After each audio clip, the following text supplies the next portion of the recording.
The massive crystal dome of the Grand Assembly Hall gleamed under 3 different suns. Thousands of alien delegates filled the floating seats that circled the central speaking platform. The air buzzed with excitement and the sound of many different languages being translated through neural implants. Chancellor Bektor stood at the center of the hall. His scales shimmered green and gold in the light. He was proud of his position as leader of the Galactic Kingdom of Vorthak. For over 200 years, his people had conquered world after world. Today would mark another victory. Fellow beings of the kingdom, Bektor announced, his voice carrying to every corner of the massive hall.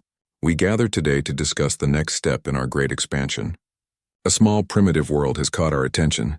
Prince Dalmon, the Chancellor's son, activated the holographic display. A blue and green planet appeared above the assembly, slowly rotating. White clouds swirled around its surface.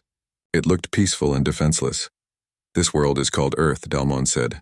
His voice carried the same arrogance as his father. Our scouts have watched it for 50 of their years. The creatures living there call themselves humans. They are weak, divided, and use primitive technology. The display changed to show images of human cities, vehicles, and spacecraft. The assembled delegates laughed and pointed at the crude rockets and simple satellites. Admiral Kexvar, commander of the Third Fleet, shook his massive head in disbelief. They still burn chemicals to reach space, Admiral Kexvar said loudly. Their weapons fire metal projectiles. They cannot even agree among themselves about simple matters. This will not be a conquest. It will be pest control. More laughter filled the hall. Several delegates from different species nodded in agreement. The kingdom had faced much stronger opponents before.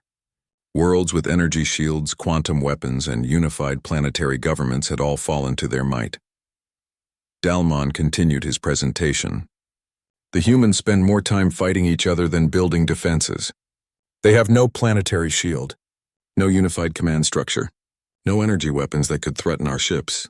Intelligence suggests they would surrender within days of our arrival. On the other side of the galaxy, far from the Grand Assembly, Taemin Park sat alone in the Deep Space Monitoring Array Station.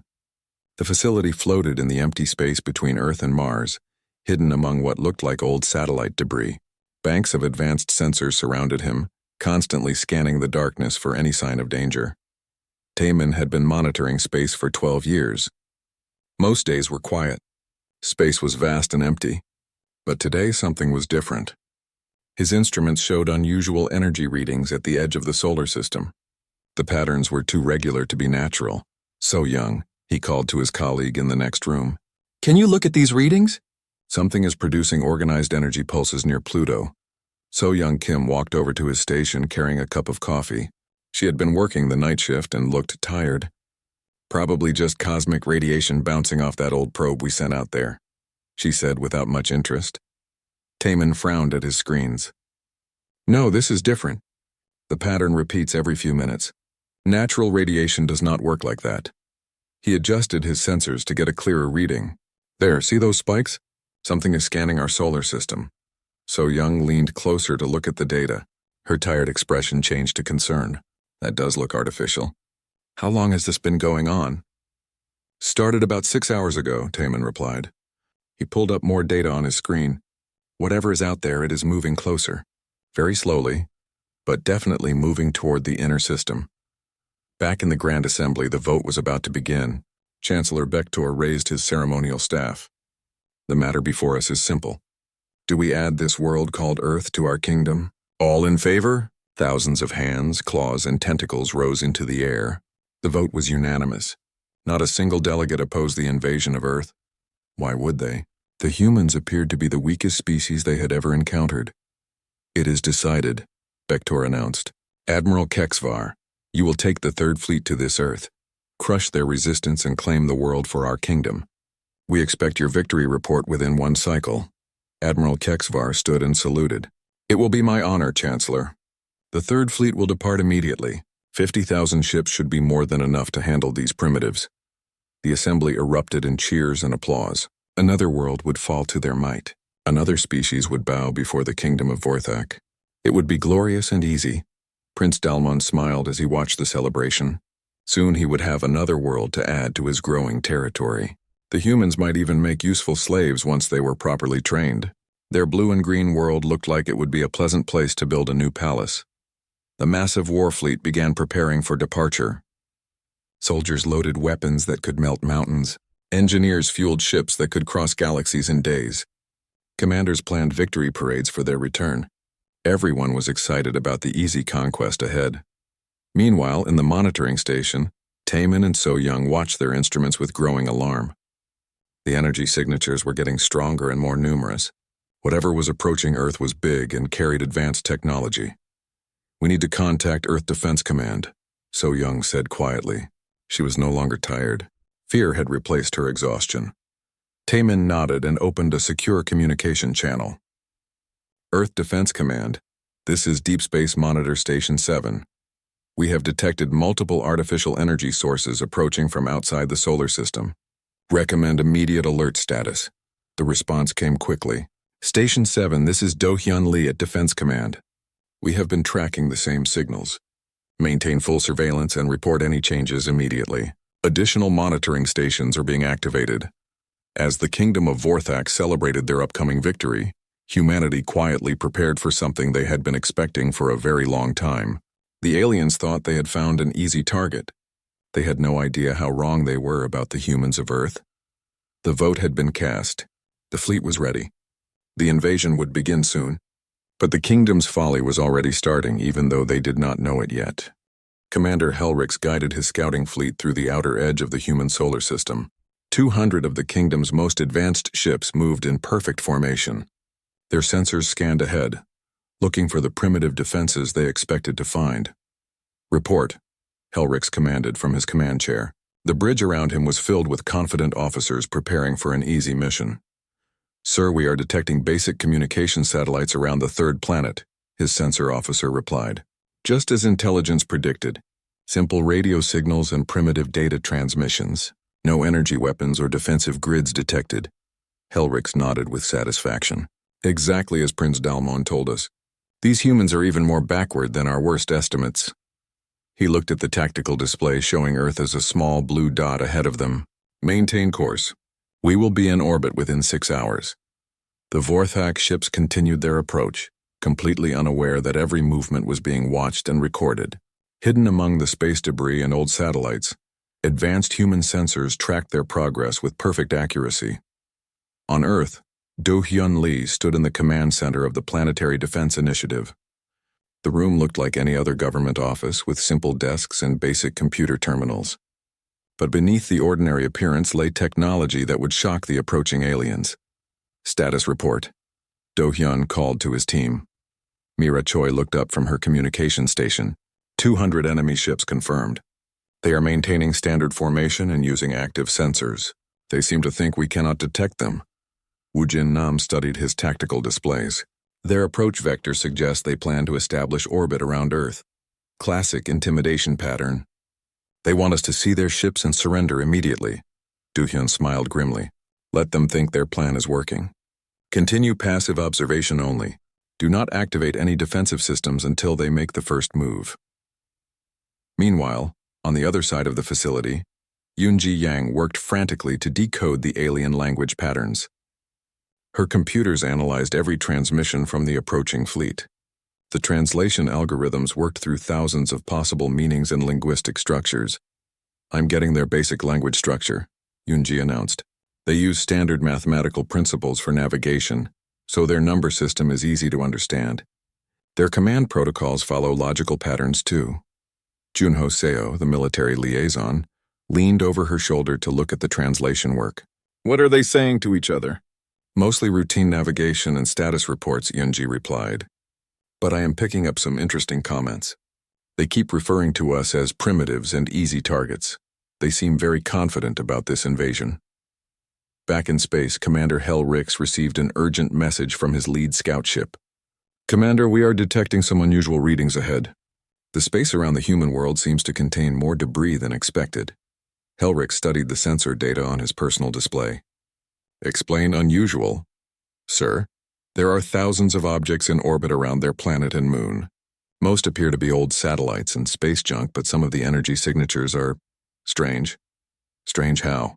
Helrix was starting to feel the first hints of concern. "The objects occasionally emit energy pulses that do not match any known technology. brief bursts that last only seconds. Our sensors cannot identify the source or purpose. Helrix thought for a moment. Probably malfunctioning equipment from their primitive space program. These humans likely cannot even maintain their own satellites properly. Continue the approach. The scout ship commander hesitated. Sir, some of these objects are quite large, and they seem to be positioned in strategic locations around the planet. Commander, Helrix said with growing irritation, are you suggesting that these primitive humans have somehow created a defensive network that our intelligence completely missed? That seems highly unlikely. No, sir, of course not. But perhaps we should proceed with caution until we can identify these objects. Helrix made his decision. We follow our orders. The humans are primitives using basic technology. Whatever we are seeing is just their crude attempts at space exploration. Maintain course and speed. As the Vorthak fleet drew closer to Earth, the human defense network remained completely invisible to their sensors. Advanced cloaking technology and clever camouflage made powerful weapons look like harmless space debris. The aliens saw exactly what humanity wanted them to see. In the Earth Defense Command Center, the team prepared for first contact. Everything had been planned for this moment. Every possible scenario had been considered and prepared for. Incoming transmission, Mira announced. The aliens are trying to contact us. Put it through the translation system, Do-hyun ordered. Let us hear what they have to say. The message came through in broken English, clearly run through some kind of translation program. The voice was harsh and mechanical. Humans of the planet Earth, you will surrender immediately to the Galactic Kingdom of Vorthak. Resistance is futile. Your primitive weapons cannot harm our ships. Submit now and your deaths will be quick. The command center fell silent for a moment. Then Woo Jin started laughing. Quick deaths?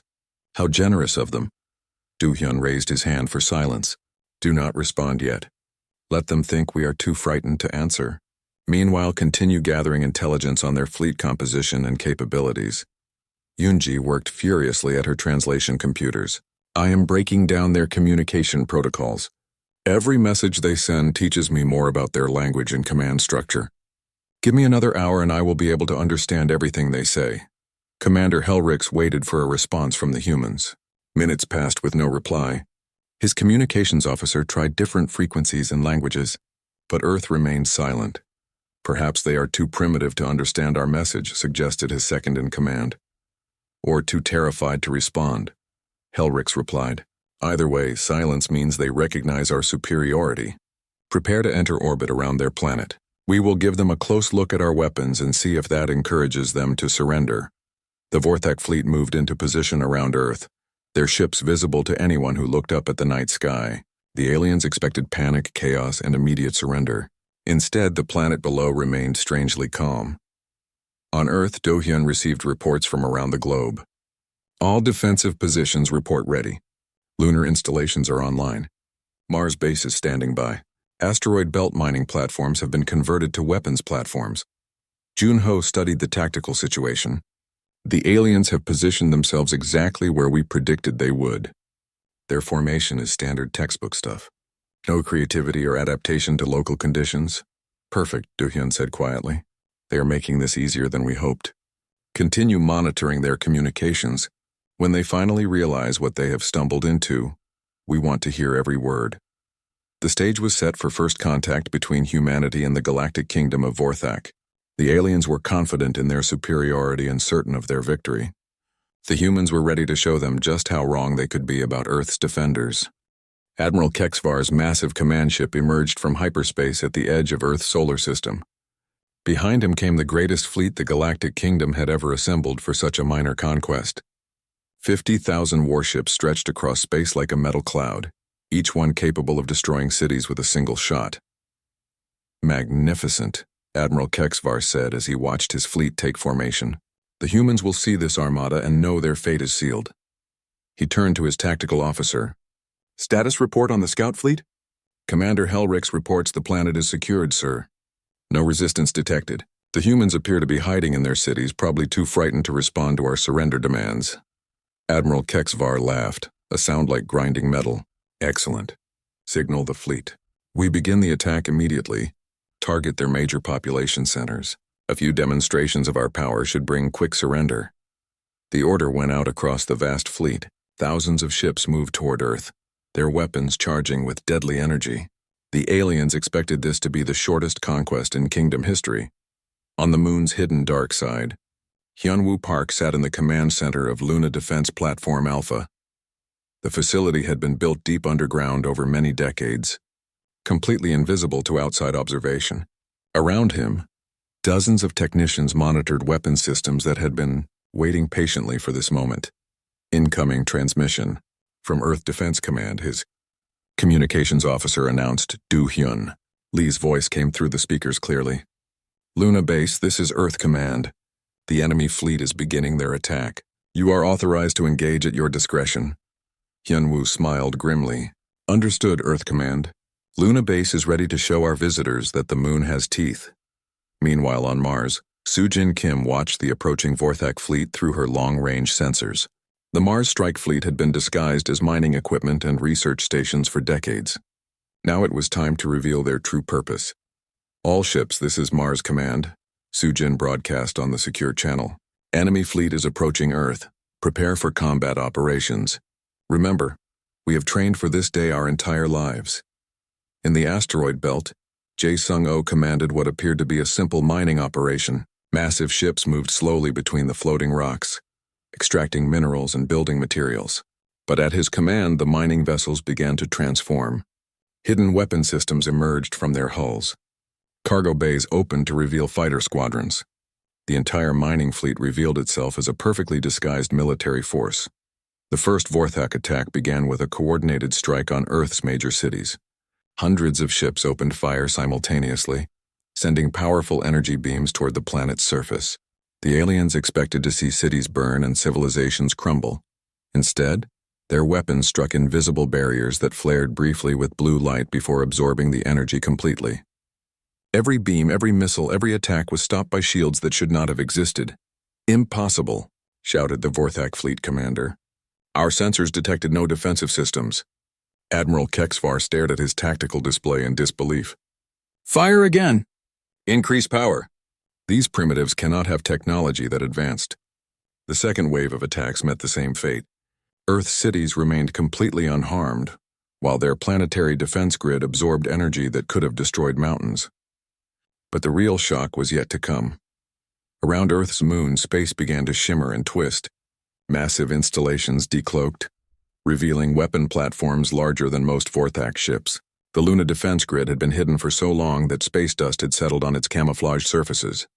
What are those? Demanded Admiral Kexvar. His sensor officer's voice shook with fear. Sir, I am reading massive energy signatures from the human moon. Those installations, they are bigger than our dreadnoughts. Before the Admiral could respond, the lunar weapons opened fire. Beams of pure energy lanced across space, striking Vorthak ships with pinpoint accuracy. But these were not ordinary weapons. The energy passed through the alien shields as if they were not there at all, striking hull and crew directly. Hyunwoo Park watched with satisfaction as the first wave of enemy ships began to explode. Target the command vessels, he ordered. Let us see how well they coordinate without their leaders. The Vorthak fleet tried to respond, but their confusion was complete. Their sensors could not understand how the human weapons worked. Energy that ignored shields was impossible according to their science. Yet ship after ship died under the lunar bombardment. Then Mars entered the battle. What had appeared to be simple mining vessels suddenly revealed themselves as advanced warships. The Mars strike fleet emerged from behind the red planet like a swarm of angry insects, their hulls gleaming with unfamiliar technology. Soo-Jin Kim's flagship led the charge. All ships engage at will.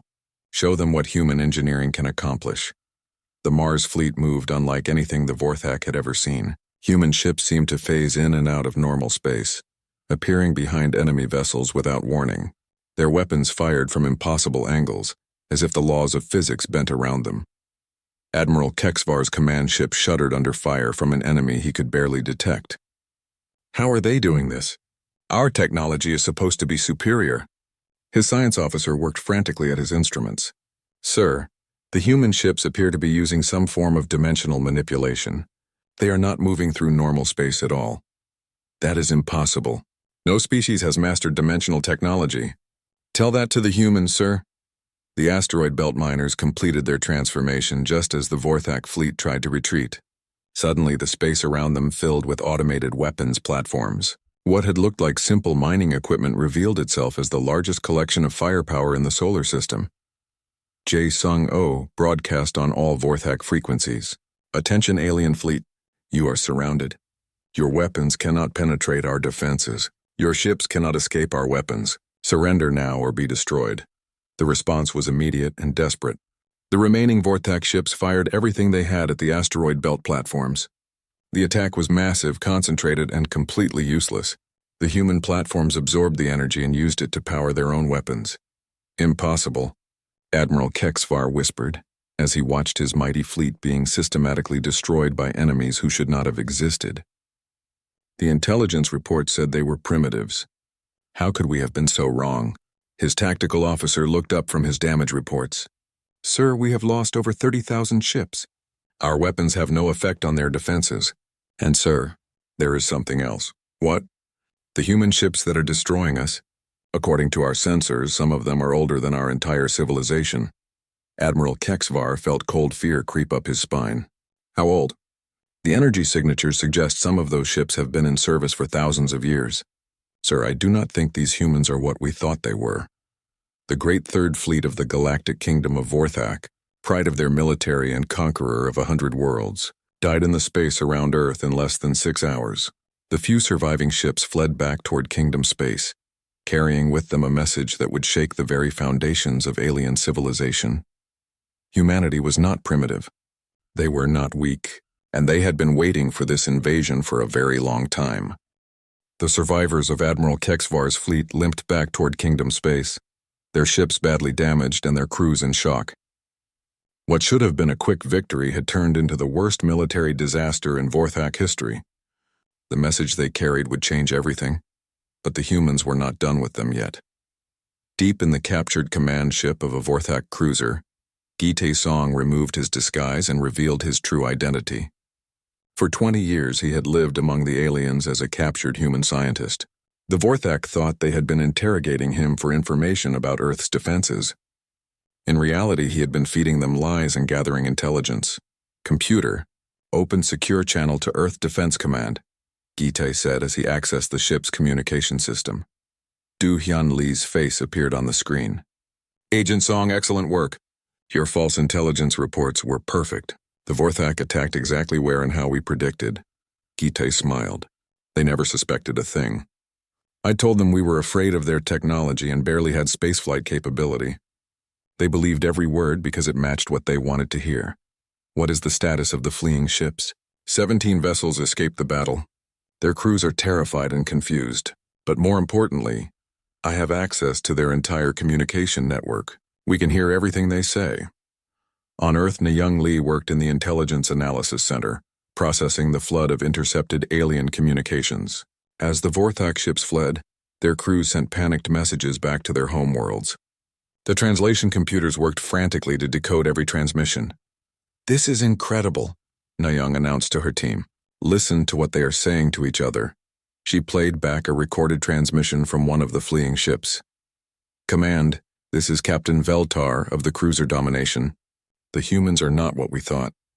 Their weapons ignore our shields. Their ships move through dimensions we cannot understand. We need immediate reinforcement or this war is lost. Another message followed. Fleet Command, the human planet was a trap. They have been preparing for our arrival. Their technology is beyond our understanding. Recommend immediate withdrawal from human space. But the most disturbing message came from Admiral Kexvar himself, broadcasting from his badly damaged flagship. Chancellor Bektor, we have made a terrible mistake. The humans are not primitive. I repeat, the humans are not primitive. They have technology that predates our civilization. We are not the hunters in this conflict. We are the prey. Du-hyun gathered his senior staff in the main command center. The room was filled with Earth's top military and scientific minds, people who had spent their entire lives preparing for this moment. The first phase is complete, Du-hyun announced. The alien scouting force has been destroyed. But this is just the beginning. Our intelligence suggests they will send reinforcements. Admiral Chan Ho Kim, commander of Earth's hidden fleet, stood up from his chair. Our deep space monitors are already detecting movement in Vorthak space. They are mobilizing everything they have. Good, said Do-hyun. Let them come. The bigger the fleet they send, the more decisive our victory will be. Yejin Bae, leader of the Special Operations Division, activated a holographic display showing the layout of Vorthak space. Our infiltration teams are already in position throughout their territory. We have been placing assets for decades, waiting for this moment. The display showed dozens of star systems, each marked with hidden human bases and sleeper agents. What the Vorthak thought was their secure territory was actually filled with human operatives who had been watching and waiting. Phase 2 begins now, Do-hyun declared. We shift from defense to offense. It is time to show the galaxy that humanity is not to be threatened. Dongmin Han commanded the cyber warfare division from a facility buried deep beneath the Pacific Ocean. His team had spent years learning Vorthak, computer systems and communication protocols. Now it was time to use that knowledge. All teams commence Operation Digital Storm, Dongmin ordered. Target their military networks, communication systems, and navigation computers. I want their reinforcement fleet blind and confused before they even reach human space. Across Vorthak territory, human viruses began infiltrating alien computer systems. The code was unlike anything the Vorthak had seen before. It adapted, learned, and spread through their networks like a living thing. Soon their military computers began showing false information. Their communication systems started broadcasting nonsense, and their navigation computers led ships to empty space. Meanwhile, the human fleet prepared to reveal itself. For centuries, Earth's ships had hidden in the dark spaces between stars, in artificial asteroid fields, and in dimensions that most species could not even detect. Now they emerged like ghosts, becoming solid. Admiral Chan Ho Kim stood on the bridge of his flagship, a vessel that had been built using technology salvaged from humanity's original homeworld. The ship was older than most civilizations, but its weapons and defenses were beyond anything the current galaxy had ever imagined. All ships, this is Admiral Kim. He broadcast to the hidden fleet. Today we end our long exile. Today we remind the galaxy why our ancestors were feared across the stars. Prepare for combat operations. Thousands of human ships decloaked simultaneously across dozens of star systems. The vessels appeared on Vorthak sensors like a nightmare becoming real. Each ship carried technology that violated known physics. Each crew member had trained for this moment their entire lives.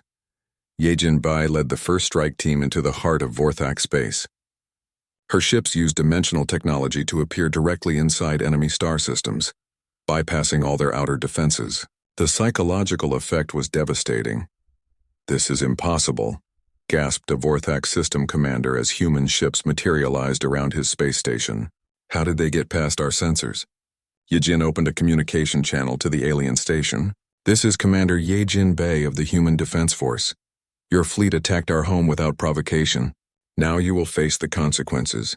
Surrender immediately or be destroyed. The Vorthak commander looked at his tactical displays in horror. The human ships had appeared from nowhere, their energy signatures unlike anything in known science. How many ships do you have? More than you can imagine, Yejin replied. And we have been preparing for this war longer than your species has existed. Similar scenes played out across Vorthak territory. Human strike teams appeared at military bases, shipyards, and command centers.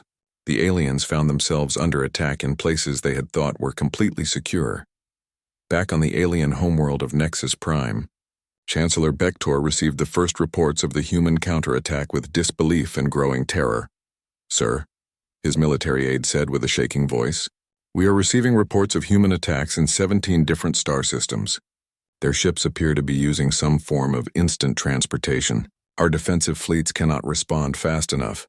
How many ships are they using? Chancellor Bektor demanded. That is the problem, sir. We cannot get an accurate count. Every time our sensors detect a human ship, more appear. It is as if they have unlimited vessels. Chancellor Bektor stared at the tactical display showing his territory under attack from an enemy that should not have existed. Get me Prince Dalmon immediately. I need answers about how our intelligence could have been so wrong. But Prince Dalmon was no longer available for consultation.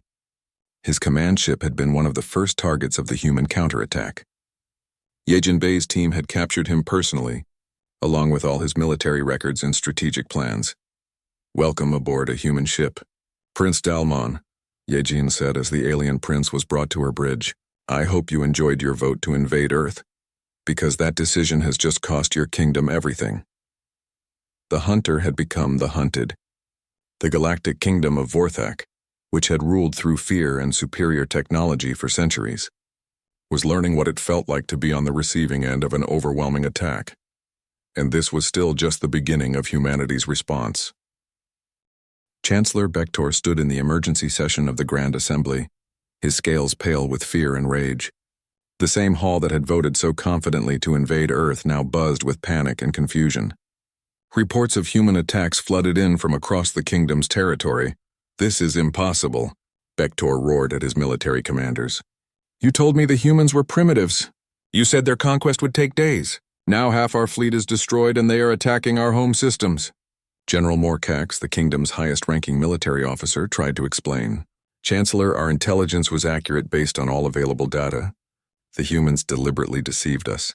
They have technology we cannot understand.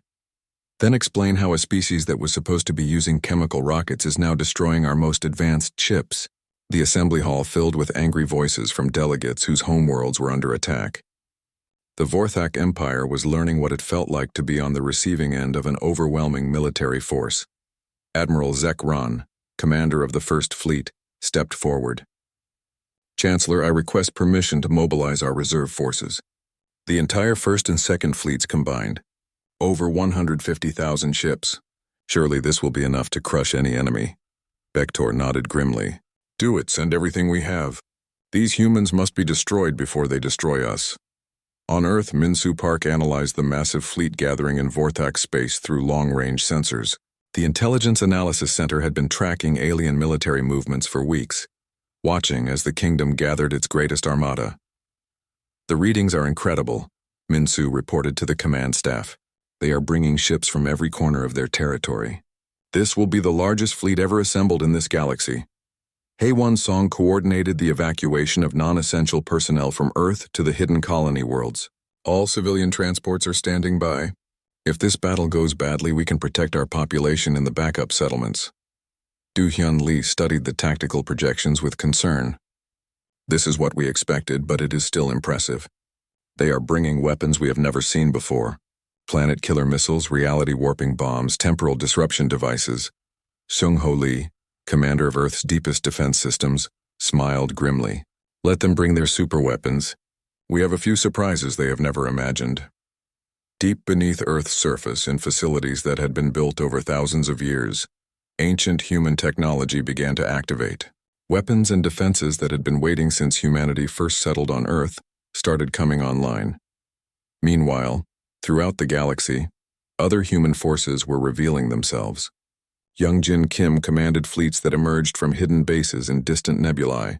These ships had been waiting in the dark between stars for centuries, crews in suspended animation until the day they would be needed. All deep space fleets. This is Admiral Youngjin Kim. He broadcast on secure channels. The time of hiding is over. Converge on Vorthak space. Show them what happens when someone threatens our sanctuary. Subin-O activated sleeper agents that had been embedded in dozens of alien civilizations for generations. Suddenly, the Vorthak found themselves surrounded by enemies they had never suspected existed. This is Agent Subin-O to all embedded operatives, she transmitted. Execute Order 7. Cut off all supply lines to Vorthak space. Isolate them completely. Across the galaxy, supply convoys bound for the kingdom mysteriously disappeared. Trade routes were blocked by pirate attacks that were actually human strike teams. Communication networks went down due to technical failures that were really cyber warfare operations.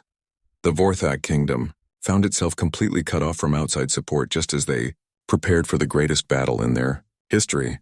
Ji-Hoon Yang led reconnaissance missions that revealed the true scope of Vorthak crimes across the galaxy.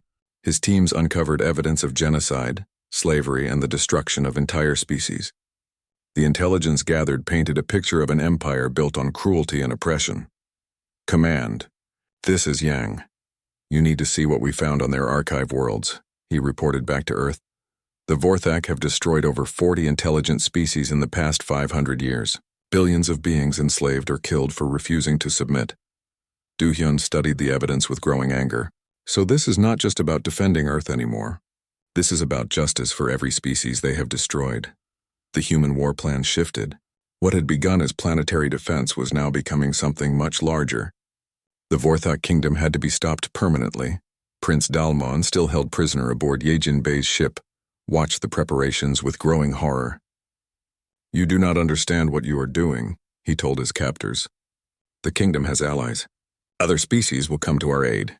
Yejin smiled coldly. "Your allies are learning about your crimes against innocent species. Most of them are now refusing to help you. Some are actively working against you. That is impossible. Our empire has lasted for centuries. Your empire was built on lies and fear. Once people learn the truth about what you have done, they want justice too." The final preparations for battle began on both sides. The Vorthak assembled the largest fleet in galactic history, bringing weapons that could destroy solar systems. But the humans had been preparing for this fight much longer. Kyung-ho Park commanded the final phase of Earth's defense preparations. Ancient technologies that had been hidden for millennia were brought online. Weapons that had defended humanity's original homeworld were activated for the first time in thousands of years. "All systems show ready," Kyung-ho reported.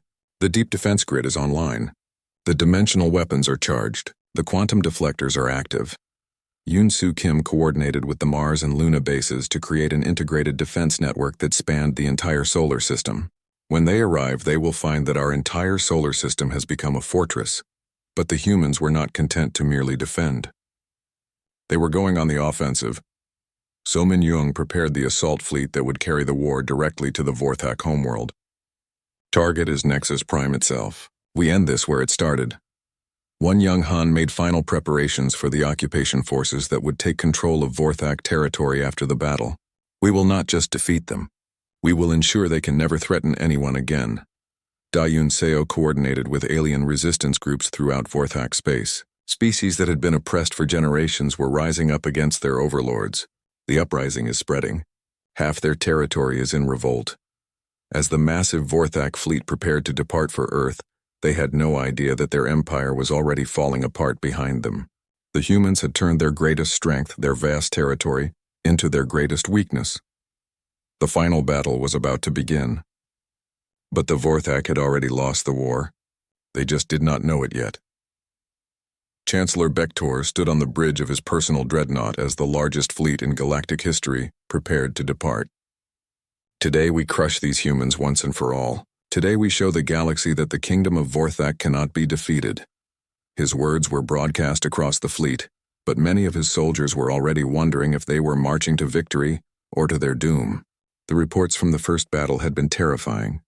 Ships destroyed by weapons that ignored shields, enemies that appeared from nowhere, technology that violated the laws of physics.